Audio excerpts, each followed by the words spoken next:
ඔන්න අද වීඩියෝ එක පටන් ගන්න කලින් මම ඔයාලගෙන් පුංචි ප්‍රශ්නයක් අහලා ඉන්නම්.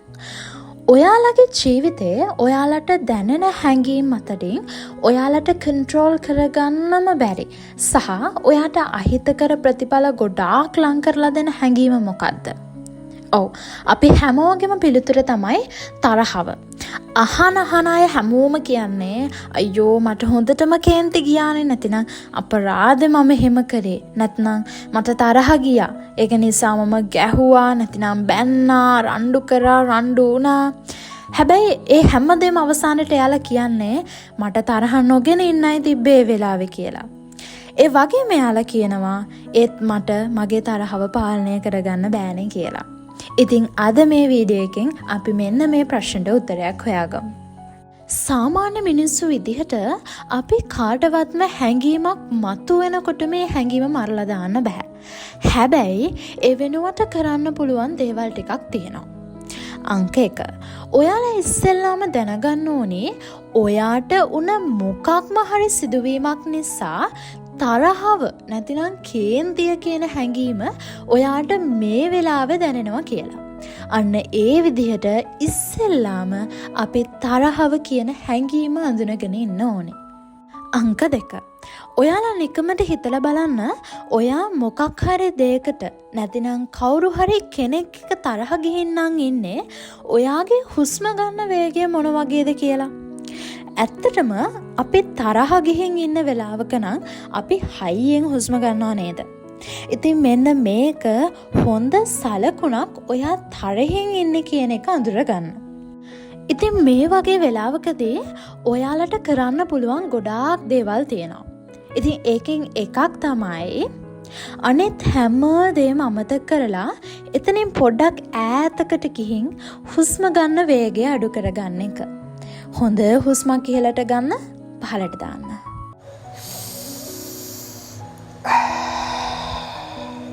ආයෙත් පාරක් හොඳ හුස්මක් ඉහළට ගන්න, පහළට දාන්න. මේ ක්‍රමයෙන් ඔයාගේ ශරීරයත් ඔයාගේ මනසත් සංසුන් කරනවා.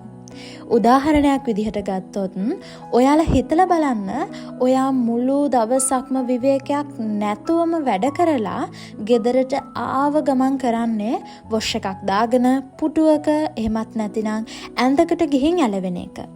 එහෙම ඇලවෙලා අපි කරන පළවෙනිම දේ තමයි ලොකු හුස්මක් අරන් ඒක හෙමින් සැරේ පිට කරන එක. ඉතින් මේකෙන් කියන්නේ දැන් ඔයා රිලැක්ස් වෙන්නයි යන්නේ කියන එක. ඉතින් ඔයාටත් තරහ යන හැම වෙලාවකම මෙන්න මේ දේම කරන්න. ඒ කියන්නේ ඔයාගේ ඇඟට, ඔයාගේ මනසට සිග්නල් එකක් දෙන්න දැන් ඔයා රිලැක්ස් වෙන්න යන්නේ කියලා. ඉතින් අපි මෙන්න මේ දේ කරන්නේ අපි පොඩක් රිලැක්ස් කරගන්න. එහෙමත් නැතිනම් අපි පොඩක් කාම් ඩවුන් කරගන්න. ඉතින් මෙන්න මේ ක්‍රමයේ වගේම අපිට තව ක්‍රම ගොඩාක් තියෙනවා අත්හදා බලන්න පුළුවන්. එකෙන් පළවෙනි එක තමයි ඔයාට පුළුවන් ඔයා තරහ ගිහින් ඉන්න වෙලාවක 1 ඉඳන් 10ට ගණන් කරන්න. ආයෙත් 10 ඉඳන් 1ට ගණන් කරන්න. ඉතින් මෙන්න මේ ක්‍රමය කිහිප වතාවක්ම කරොත් ඔයාලට ඔයාලව රිලැක්ස් කරගන්න පුළුවන්. එහෙමත් නැතිනම් ඔයාට ඔයාලව කාම් ඩවුන් කරගන්න පුළුවන්. හරි. දැන් අපි බලමු 3 වෙනි පියවර මොකක්ද කියලා. 3 වෙනි පියවර විදිහට ඔයාට දැන් කරන්න තියෙන්නේ ටිකෙන් ටික ඔයාට තරහ ගියේ මොකක් නිසාද? ඇයි එහෙම වුනේ කියන එක කල්පනා කරන එක. එතකොට ඔයාලටම තේරුම් යනවා ඇංගර් එහෙමත් නැතිනම් මේ තරහව කියන දේ Taman විසින්ම හදාගත් එකක් කියලා. ඊට පස්සේ ඔයාලටම හිතලා බලන්න පුළුවන් ඔයා ඍණාත්මකව ප්‍රතික්‍රියා කරනවද එහෙමත් නැතිනම් ධනාත්මක ප්‍රතිචාර දක්වනවද කියලා. ඉතින් මෙන්න මේ දෙකෙන් ඔයාට කරන්න පුළුවන් හොඳම දේ තමයි ධනාත්මක ප්‍රතිචාර දක්වන එක.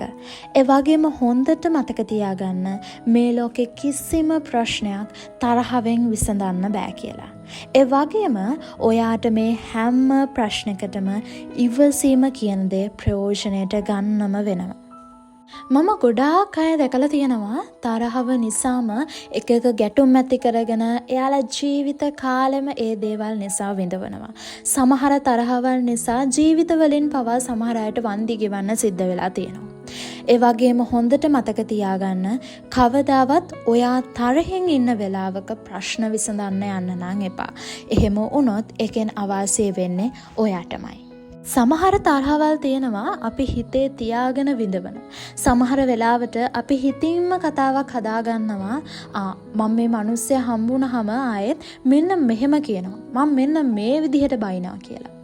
හැබැයි ඒ දෙයින් අහිතක් වෙන්නේ අපිටම මිසක් වෙන කාටවත් නෙවෙයි. මෙන්න මේ කතාව පොඩ්ඩකට අහලින්නකෝ.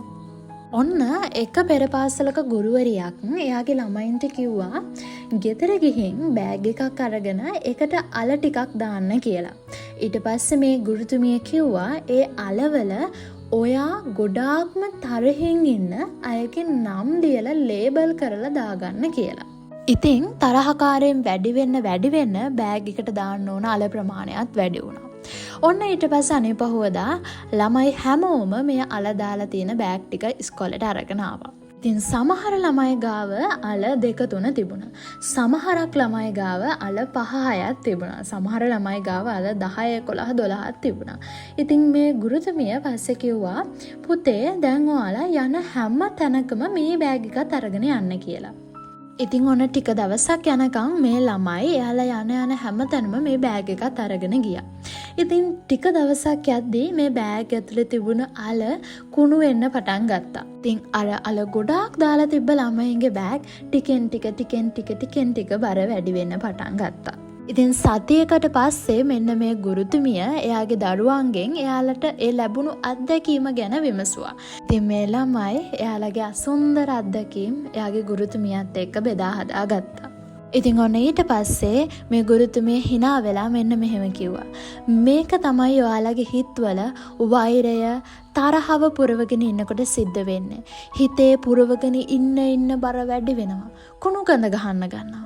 ඒක නිසා ඒවා හිතින් ඉවත් කළොත් පහසුවෙන් ජීවත් වෙන්න පුළුවන්. ඉතින් ඔයාලටත් ඔයාලගේ ජීවිතේ මේ තරහව කියන එක පාලනය කරගන්න ඕන. ඔයාලත් හැම වෙලාවෙම හිතන්න පුරුදු වෙන්න මගෙන් මේ වෙලාවේ ආවේගශීලී හැසිරීමක් එන එක වළක්ව ගන්න ඕනේ. ඒ මගේ මානසික සැනසීම වෙනුවෙන් කියන කාරණාව. තරහ ඇති වෙන එක අපි හැමෝටම සාමාන්‍ය දෙයක්නේ. හැබැයි කවදාවත්ම ඒ තරහව අතපය වලින් එළියට දාන්න යන්න එපා.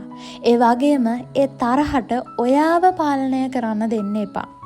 ඒ තරහව හිත ඇතුළේදීම මරලා දාන්න. මොකද එහෙම නැති වුණොත් ඒකෙන් අවාසි වෙන්නේ ඔයාටමයි.